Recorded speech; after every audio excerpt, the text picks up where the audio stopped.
하나님 앞에 나와 예배하는 우리 모든 성도들, 우리 주님께서 주시는 능력과 성령이 함께함으로 큰 권능의 삶을 살아가게 될 줄로 믿습니다. 초대교회 때부터 지금까지 교회는 우리가 추구하는 목표와 상관없이 세상의 조롱과 비난을 받아왔습니다.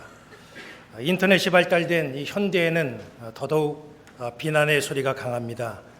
비난을 하는 이유는 우리가 몇 가지로 생각해 볼 수가 있는데, 첫째가 교회를 오해하기 때문에 비난을 합니다. 그리고 또 한 가지는 교회가 성경 말씀을 실천하기를 기대하는데 실망스러운 모습만 보여서 세상이 교회를 비난을 합니다. 또 한 가지는 잘 알지도 못하면서 무조건 악의적인 마음을 가지고 교회를 비난하기도 합니다. 여기 본문 말씀 보니까 사도들도 비난 속에 휩싸이게 됐습니다. 여기 대제사장들과 사도들이 이제 논쟁을 벌이는 그 모습 속에서 이 사도들은 이 대제사장들과 유대 지도자들로부터 많은 비난을 받게 됩니다. 그런데 이렇게 처음에 시작은 유대 관원들이 또 유대 지도자들이 사도들을 신랄하게 비판했는데, 그 끝부분에 가보면, 결론에 가보면 사도들이 그 비난을 다 극복하고 또 비난을 하던 그 유대 지도자들은 비난의 소리를 침묵으로 그렇게 바꿔버리는 그런 현상이 나타납니다. 시작은 비난이었는데 결론은 침묵이었다는 겁니다. 어떻게 이렇게 살기등등했던 사람들이 그 비난을 멈추고 침묵할 수 있었을까? 우리가 이 문제를 한번 말씀을 통해서 먼저 살펴볼 필요가 있습니다. 우리가 이 문제를 이해하기 위해서는 먼저 이 당시에 유대 사회를 이끌어갔던 유대 교회 내의 종파들을 살펴볼 필요가 있습니다. 유대 교회는 주요 종파로서 사두개파가 있었고, 바리새파가 있었고, 에세네파가 있었고, 열심당이 있었습니다. 그 중에서 성경에 제일 많이 언급되는 그 파가 사두개파와 바리새파죠. 사두개파와 바리새파가 이 교리적인 면에서 보면은 같은 유대교 아니지만은 너무나 다른 차이를 보이고 있다는 것을 우리가 알 수가 있습니다. 그것이 이제 사도행전 23장 8절에 그 차이가 나와 있는데, 거기 나와 있는 말씀을 읽어드리면, 사두개인은 부활도 없고 천사도 없고 영도 없다 하고 바리새인은 다 있다 함이라 그랬습니다. 부활에 대한 것, 영에 대한 것, 천사에 대한 것, 여기에 대한 이 교리가 바리새인들은 다 있다고 믿습니다. 다 부활한다고 믿고 영이 있고 천사도 있다 그렇게 믿는데, 사두개인들은 이걸 하나도 안 믿는다는 겁니다. 신앙생활하는 이 유대인으로서 이 부활이나 천사의 실체나 영에 대한 실체에 대해서는 인정을 하지 않습니다. 도대체 이 사람들이 무슨 생각이 신앙생활하는지는 우리가 잘 알 수 없지만, 아무튼 바리새파와 이 사두개파가 이 유대교 안에서 이런 차이를 보였다는 거예요. 이 말씀의 문제의 발단을 보니까 베드로가 솔로몬 행각에서 복음을 전하는 데서부터 이제 문제가 시작되는 것이죠.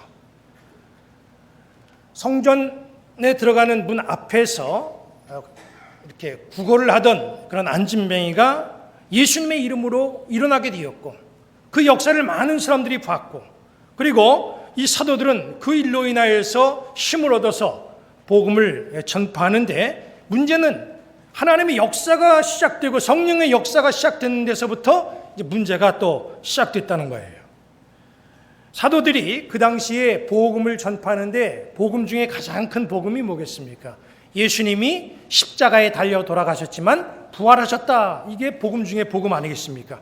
오늘 사는 우리가 이 신앙생활하면서 복음을 믿고 따라가는 데 있어서도 역시 똑같이 우리가 생각하는 복음 중에 복음은 예수님의 부활 아니겠습니까? 예수님의 부활을 우리가 믿고 우리도 부활할 것이라고 하는 소망 중에 살아가는 것이 우리 복음의 가장 핵심 내용이죠. 복음을 전하던 사도들이 사도행전 3장 15절부터 16절에 이렇게 말씀을 합니다. 하나님이 죽은 자 가운데서 그를 살리셨으니 우리가 이 일의 증인이라. 그 이름을 믿음으로 그 이름이 너희가 보고 아는 바 이 사람을 성하게 하였나니 예수로 말미암아 난 믿음이 너희 모든 사람 앞에서 이같이 완전히 낫게 하였느니라. 이 설교를 하면서 예수님의 부활도 증거하고 병자도 예수님의 이름으로 고침받고 이 하나님의 놀라운 역사를 이제 사람들에게 증거하는 거예요. 십자가에 달려 들어가신 예수님은 부활하셨다. 그리고 그 부활하신 예수님을 내가 보았다. 그리고 그 예수님을 믿는 믿음, 특별히 그 예수님의 이름으로 나아가는 자는 이렇게 태어날 때부터 걷지 못하는 자인다고 할지라도 일어서게 되는 능력의 역사가 나타난다. 이걸 지금 사람들에게 증거를 하고 있는 거예요. 근데 이 설교를 가만히 듣고 있는 사람 가운데 이 사두개파들, 이 사람들은 아까 말씀드린 것처럼 부활을 믿지 않습니다. 그러니까 이 사람들이 그걸 들었을 때에 상당히 자극적이었어요. 이 말씀이 마음에 와 닿지가 않고 이상한 소리 한다라고 하는 생각으로 그들이 이 설교를 생각하며 들었습니다. 그런데 이 말씀을 듣는 사람들 가운데 5천 명이나 되는 많은 사람이 이 말씀을 듣고 예수님을 영접하고 믿게 되니까 사두개인들이 이게 더 긴장을 하는 거예요. 이게 도대체 어떻게 된 건가? 부활이라고 하는 건 없는데 왜 저 사람들이 저 말에 현혹돼 가지고 저렇게 복음이라고 하는 것을 받아들이고 예수를 믿는가? 이 사람들이 이제 긴장하게 됐습니다. 그리고 백성들이 부활의 예수님을 증거하는 그 사도들의 그 발 앞으로 다 몰려드는 거예요. 그러니까 부활이 없다고 가르쳤던 사두개인들이 정말 입장이 난처하게 됐습니다. 그리고 날 때부터 걷지 못하던 사람도 함께 더불어 이야기를 합니다. 내가 이렇게 걷게 된 것은 바로 예수님의 이름 때문이다. 이렇게 또 간증을 하는 거예요. 이 소문이 자꾸 퍼져나가니까 사두개인들의 입지가 점점 좁아지죠. 그리고 사도들의 증언은 더 신뢰를 얻게 됩니다. 그러니까 사두개파 지도자들이 정말 위기감을 느끼고 사도들 이제 말 못하게 구금하고 신문까지 하게 됩니다. 그런데 이 상황에서 베드로와 요한이 당당하게 나서서 이제 변론을 하는 거예요. 그런데 이 베드로의 변론과 베드로의 그 이야기를 쭉 듣고 있던 이 사두개파 중심적인 이 종교 지도자들이 다 놀라고 충격을 받습니다. 왜 놀라고 충격을 받았는가 했더니 여기 말씀대로라고 한다면 자기들이 논쟁하고 또 주장하는 그것과는 달리 이 사람이 말하는 그 논쟁과 또 이 사람이 말하는 그 언변, 말솜씨가 이게 보통 다른 게 아니에요. 자기들은 사도들을 그동안 우습게 봤어요. 이 사람들은 정말 공부도 하지 못한 또 평생 그냥 어부로서 토론이나 논쟁과는 상관없는 그런 사람으로 알고 있었는데 말하는 거 보니까 이게 아니거든요. 베드로가 어떤 모습을 보였길래 이 대제사장들과 여기 문중들이 이 베드로의 언변을 보고 긴장을 했겠습니까? 8절에 이렇게 나와 있습니다. 이에 베드로가 성령이 충만하여 이르되 그랬습니다. 베드로가 지금 말하고 있는 것은 자기가 자기 힘과 능력과 세상의 그런 학문적인 힘에 빌려서 그렇게 얘기하는 것이 아니라 성령에 충만하여 말을 했다 그런 얘기예요. 이러니까 유대 지도자들이 함부로 할 수가 없는 거예요. 성령이 충만한 입술, 성령이 충만한 모습, 이것은 이 베드로나 요한에게만 해당되는 게 아니라 오늘을 살아가는 우리에게도 대단히 중요한 아주 필요한 그런 내용이고 우리가 꼭 갖춰야 될 그런 요소입니다. 이사야는 소명을 받고 사역의 시작을 제단 숯불로 자기의 입술을 지지는 데서부터 시작이 됐어요. 이사야 6장 6절에 뭐라고 그랬습니까? 그때에 그 스랍 중에 하나가 부젓가락으로 제단에서 집은 바 핀숯을 손에 가지고 내게로 날아왔어. 그것을 내 입술에 대며 이르되 보라 이것이 내 입에 닿았으니 네 악이 제하여졌고 내 죄가 사하여졌느니라 그랬어요. 예수님을 믿고 세상에 나가서 사람들과 우리는 많은 상대를 하는 그 과정 속에서 과연 우리의 입술이 어떠해야 되는가 우리는 여기서 한번 깊게 생각해 봐야 됩니다. 내 속에 거하시는 성령의 역사로 말미암아서 여러분들이 세상에 나가 누구를 만나든지 아름다운 입술을 여는 성도들이 되시기를 주님의 이름으로 간절히 축원합니다. 베드로의 변론은 성령 충만함에 있었어요. 유대 종교 지도자들은 베드로의 모습을 보고 충격을 받았습니다. 우리가 구체적으로 어떤 모습에 유대 지도자들이 놀라게 됐고 그 살기등등하게 논쟁하자고 덤벼들던 그 사람들의 입이 굳게 닫히게 되었는가, 우리가 이걸 구체적으로 한번 살펴봐야 됩니다. 사도행전 4장 13절 14절을 제가 다시 읽습니다. 그들이 베드로와 요한이 담대하게 말함을 보고 그들을 본래 학문 없는 범인으로 알았다가 이상히 여기며 또 전에 예수와 함께 있던 줄도 알고 또 병 나은 사람이 그들과 함께 서 있는 것을 보고 비난할 말이 없는지라 그랬습니다. 처음에는 살기등등해서 덤벼들었죠. 나중에 끝은 비난할 말이 없다는 거예요. 세상 사람들이 우리를 향해서, 교회를 향해서 비난을 해왔고 해오지만 그러나 더 이상 비난할 말이 없다고 하면 이거 얼마나 좋은 현상입니까? 초대교회 사도들은 비난을 멈추게 했습니다. 어떤 과정이 있었기 때문에 이 비난이 침묵으로 바뀌게 됐는가? 첫 번째로 우리가 보면, 첫째로는요, 성령의 도움으로 인하여서 담대한 말을 하는 거예요. 성령의 도움으로 인하여서 우리가 담대한 말을 하면 비난은 멈춰지게 되어 있습니다. 4장 13절에 다시 한번 읽어보면 뭐라고 그랬습니까? 그들이 베드로와 요한이 담대하게 말하는 것을 보고, 베드로와 요한이 담대하게 말하는 걸 보고 말을 못하는 거예요. 우리가 말을 할 때 나의 상대가 누구냐에 따라서 그 말투는 달라지게 되어 있죠. 말에 다 격이 있습니다. 격을 높여서 존칭하는 말이 있고 격을 낮춰서 하대하는 말이 있잖아요. 분위기나 장소나 환경에 따라서 말도 달라집니다. 말이라고 하는 것은 나라와 나라 사이에도 다르고요.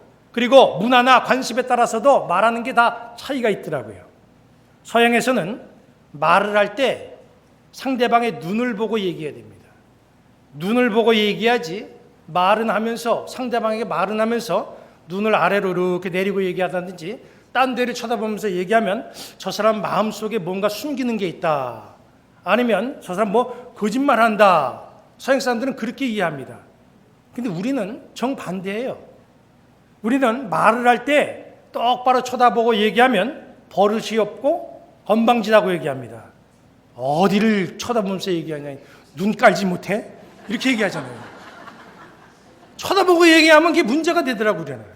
말은 하는 데 있어서도요, 그래서 하고 싶은 말을 다 못해요. 근데 말을 할 때 말을 해야 될 말이 있지만 또 해서는 안 될 말도 있어요. 때로는요, 경우에 따라서는 거짓말도 또 해야 돼요. 불치병에 걸려가지고 시한부 인생을 사는 사람에게 때로는 가족들이 거짓말도 하잖아요. 말이라고 하는 게 이렇게 힘든 문제라고요. 유대 종교 지도자들 앞에 서 있는 베드로라고 뭐 별다르겠습니까? 지금 자기 앞에 서 있는 사람들이 이게 보통 사람들이 아니에요. 적어도 유대 사회를 이끌어가는 지도자들이고 종교적으로 최고의 권위를 갖고 있는 그런 사람들입니다. 이런 사람들 앞에서 지금 베드로가 변론하고 함께 이야기를 하는 거예요. 그냥 얘기합니까? 이 사람들이 쳐다보니까 그냥 잔뜩 노려보고 윽박지르는 그런 분위기입니다. 말 잘못하면 바로 감옥으로 가는 거예요. 이렇게 되면 사람이 이게 주눅이 들게 되고, 주눅이 들면 할 말도 제대로 못하게 됩니다. 그런데 베드로와 요한이 뭐라고 그랬습니까? 13절에 담대하게 말했다고 그랬어요. 담대하게 말함을 그들이 봤습니다. 담대하다고 하는 것은 그 어느 것도 구애받지 않고 거칠 것이 없는 마음, 이게 담대함 아니겠습니까? 그러면 베드로와 요한이 어떻게 담대한 사람이 될 수 있었어요? 이 사람 원래 그런 사람이 아니었습니다. 예수님이 가야바 법정에 잡혀 계실 때에 자기도 잡혀갈까 봐 예수님 모른다고 3번이나 부인했던 사람 아닙니까? 아주 비겁장이고 겁이 많던 사람이었어요. 그런 사람이 이렇게 담대해지게 됐다는 거예요.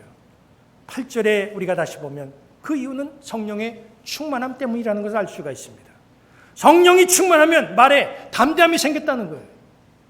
요한복음 3장에 보면 예수님이 니고데모와 대화하는 중에 성령에 대한 말씀을 하십니다. 예수님은 니고데모에게 하나님 나라에 들어가려면 물과 성령으로 거듭나야 된다, 그렇게 얘기했어요. 그때에 예수님이 성령의 임재하심을 어떻게 표현했냐면 바람처럼 이렇게 말씀하셨어요. 요한복음 3장 8절 보면 바람이 임의로 불매 네가 그 소리를 들어도 어디서 와서 어디로 가는지 알지 못하나니 성령으로 난 사람은 다 그러하니라 그랬어요.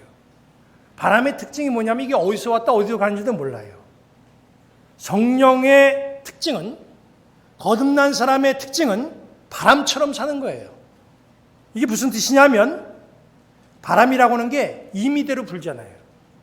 바람의 경로라고 하는 것은 과학으로 우리가 예측은 해도 정확하게 경로를 알아낼 수는 없어요. 바람의 진로는 수시로 바뀝니다. 중남미에 가보면 거기는 허리케인이 해마다 붑니다. 우리는 태풍이 해마다 올라오지만 거기는 허리케인이 올라와요. 그래서 많은 사상자가 발생합니다. 카리브해에서 시작돼서 미국 남부를 강타하는 게 이게 허리케인, 무서운 바람입니다. 허리케인 시즌이 되면 상점마다 지침마다 다 유리창에다가 큰 테이프를 붙여놓습니다. 바람에 유리창이 깨지는 건 틀림이 없는데 깨져도 곱게 깨지라 이거예요. 그러면 나중에 청소하기 편하니까 그렇게 해서 다 이렇게 창문에 테이프를 붙여놓습니다. 그뿐만이 아니에요. 정전을 대비해서 생필품을 비축하느라고 사람들이 아주 그때 되면 난리가 납니다. 강한 허리케인이 지나가면 컨테이너도 막 바람에 날아가요. 그 정도입니다. 한 보름 정도 전기가 끊기고 수돗물도 그렇게 끊깁니다. 그래서 허리케인이 온다는 소식에 모두가 다 대비하자. 그래서 막 마트마다 가가지고 물건 사들이느라고 정신이 없어요. 그런데 저희 집은 하나도 대비를 안 했습니다. 믿음이 좋아서 대비를 안 한 게 아니라 허리케인이 얼마나 위력이 있는지 한 번도 그거 경험해 본 적이 없기 때문에 대비를 안 했어요. 그 심각성을 몰랐어요. 그날 종일토록 브레이킹 뉴스가 나옵니다. 속보가 나오는 거예요. 계속 그것만, 허리케인 지금 어디쯤 올라옵니다. 보니까 이게 아주 킹스턴 전면으로 오고 있어요. 그래서 사람들이 그냥 겁에 질려가지고 난리가 났어요. 저거 왔다가는 이제 큰일 난다. 한 적어도 보름 정도는 우리가 생필품을 구해놔야 산다. 다 이런 생각에 긴장합니다. 저도 그 얘기를 자꾸 듣다 보니까 은근히 마음에 그때부터 걱정이 생기는 거예요. 근데 이미 저녁 때 8시 넘어서 상점은 다 문 닫고 준비하기는 틀렸어요. 진짜 뭐가 오기는 오나 보다. 그렇게 생각하고 잠자리에 들었습니다. 그런데 아침에 일어나니까 해가 쨍쨍 나는 거예요. 허리케인이 비켜간 겁니다. 바람이라고 하는 게 그런 거예요. 우리가 아무리 예측한다고 해도 바람은 불고 싶은 대로 부는 겁니다. 가고 싶은 대로 가는 거예요. 성령으로 난 사람, 성령의 사람은 어떤 사람인가? 이렇게 바람처럼 자유로운 사람이라는 겁니다. 베드로와 요한은 성령 충만함으로 자유함을 얻었어요. 담대했어요. 뭐가 꺼리깁니까? 유대 지도자들 앞에서 그냥 주눅이 들고 긴장하고 떨어서 꼼짝없이 그 협박에 못 이겨가지고 그렇게 말도 제대로 못하는 그런 상황은 성령이 없는 상황이었거든요. 성령 받았어요. 그러니까 아무것도 거칠 것이 없어요. 베드로와 요한이 바람처럼 자유롭게 그렇게 자기가 할 수 있는 말을 거침없이 담대하게 증거를 할 수 있었던 것은 바로 성령의 충만함 때문이었다는 거예요. 베드로와 요한이 담대하게 꺼리낌 없이 말할 수 있었던 그 성령의 충만함, 바로 여기 앉아있는 여러분들에게도 함께하기를 주님의 이름으로 간절히 축원합니다. 두 번째로 비난을 침묵하게 했던 것은 성령의 도움으로 말미암아 생각하게 한 거예요. 13절 말씀 계속 보면요, 그들을 본래 학문 없는 범인으로 알았다가 이상히 여기며 그랬어요. 이상히 여겼다. 이거는 말을 듣고 지금 이 유대 관원들이 생각했다 그런 얘기예요.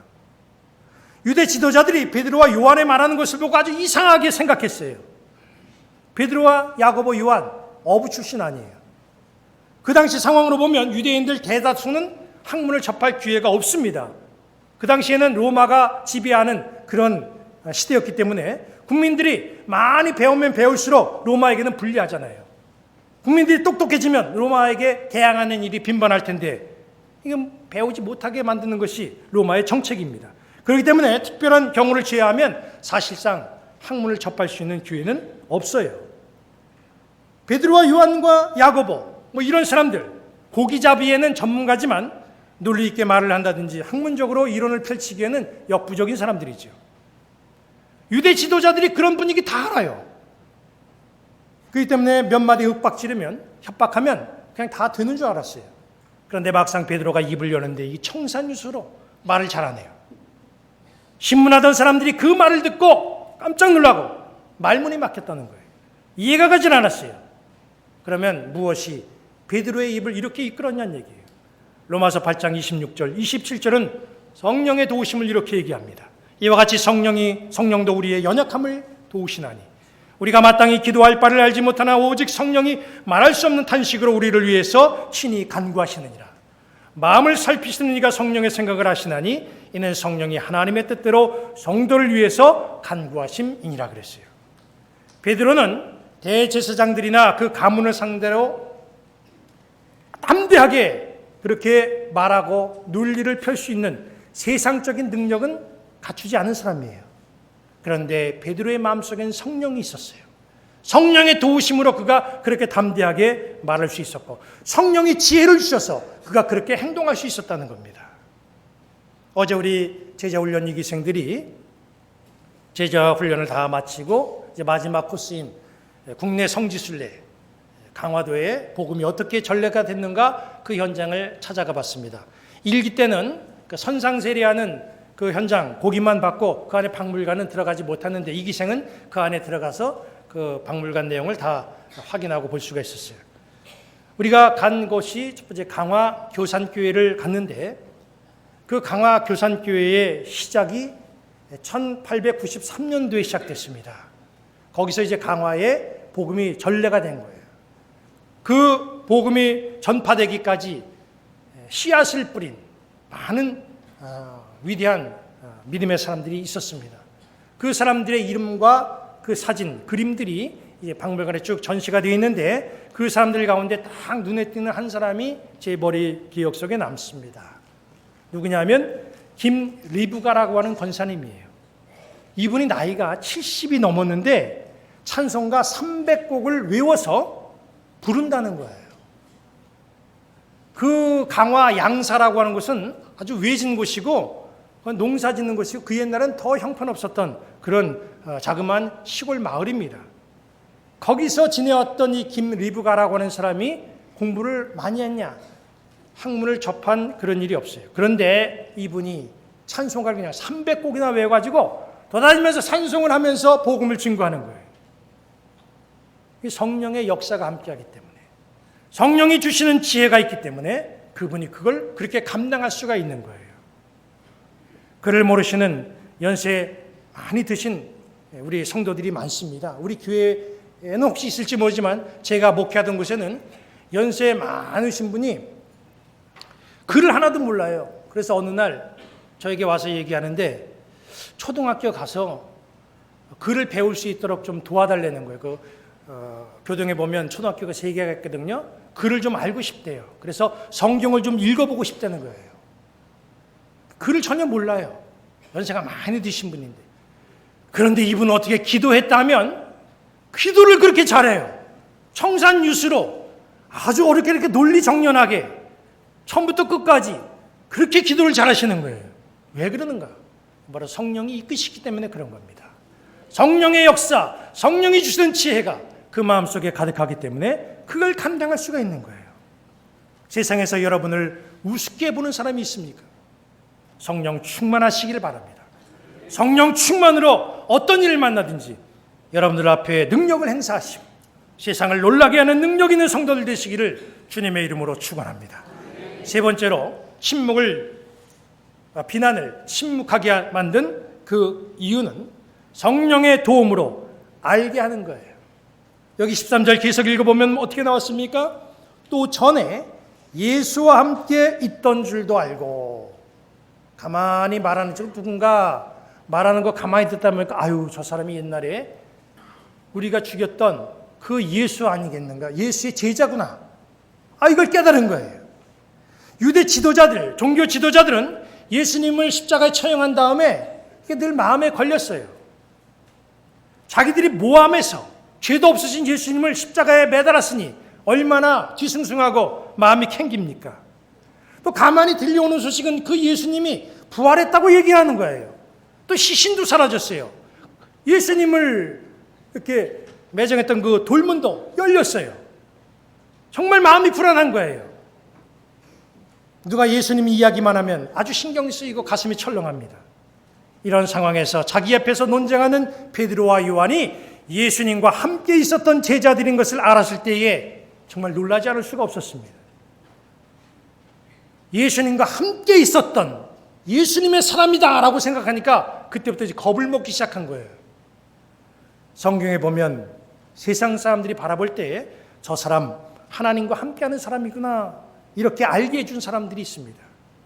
창세기 21장 22절 말씀 보면 그때의 아비멜렉과 그 군대 장관 비골이 아브라함에게 말하여 이르되 네가 무슨 일을 하든지 하나님이 너와 함께 계시구나. 아비멜렉과 그 군대 장관이 아브라함의 삶을 가만히 보니까 저 사람은 하나님이 함께하는 것 같다. 이걸 알았다는 거예요. 창세기 39장 3절 말씀 보면은 그의 주인이 여호와께서 그와 함께 하심을 보며 또 여호와께서 그의 범사에 형통하게 하심을 보았더라. 애굽의 경호대장 보디발이 자기 집에 노예로 이렇게 오게 된 요셉을 가만히 보니까 그 모습 속에서 하나님이 함께하고 있다는 사실을 알게 됐다는 거예요. 이걸 보면 하나님이 함께한다는 사실 얼마나 중요한지 알 수가 없어요. 우리가 세상 사람들에게 뭘 보여줘야 되겠습니까? 다른 것보다도 우리는 내가 하나님이 함께한다는 사실을 세상 사람들에게 보여줘야 돼요. 세상 사람들이 나를 바라볼 때 아우 저 사람은 가만히 보니까 하나님이 함께하는 것 같아. 저 사람 하는 걸 보니까 저 사람의 일 속에 나타나는 걸 보니까 예수가 있기는 있나 보네. 이런 소리가 나와야 된다는 겁니다. 우리 주님이 나와 함께 하신다는 사실을 사람들에게 알게 하는 능력 있는 예수님의 사람들 되시기를 주님의 이름으로 축원합니다. 마지막 네 번째로 비난을 침묵하게 하는 것은요, 성령의 역사를 간증하는 거예요. 여기 14절 말씀에 뭐라고 그랬습니까? 또 병 나은 사람이 그들과 함께 서 있는 것을 보고 비난할 말이 없는지라. 지금까지는 논쟁으로 이 모든 것이 추려져 나갔지만 이제는 그 현장에 누가 있었냐 하면 날 때부터 안진병이었던 사람이 일어서서 걷기도 하고 뛰기도 하며 그 앞에 지금 나와 서 있는 거예요. 이걸 지금 논쟁하던 이 사두개인들, 이 유대 지도자들이 봤다는 겁니다. 이걸 보니까 더 이상 사도들 비난할 수가 없었어요. 복음 전파에 있어서 가장 큰 무기와 힘은 간증입니다. 간증은 배우는 게 아니라 내가 체험하는 거예요. 열심히 논쟁하던 유대 지도자들이 16절에 이렇게 말합니다. 이 사람들을 어떻게 할까? 그들로 말미암아 유명한 표적 나타나는 것이 예루살렘에 사는 모든 사람들에게 알려졌으니 우리도 부인할 수 없는지라. 못 걷게 된 사람이 예수님의 이름으로 일어나 걷게 된 이 역사를 자기들의 눈으로 똑똑히 보고 있으니 이제 더 이상 비난할 수가 없다는 거예요.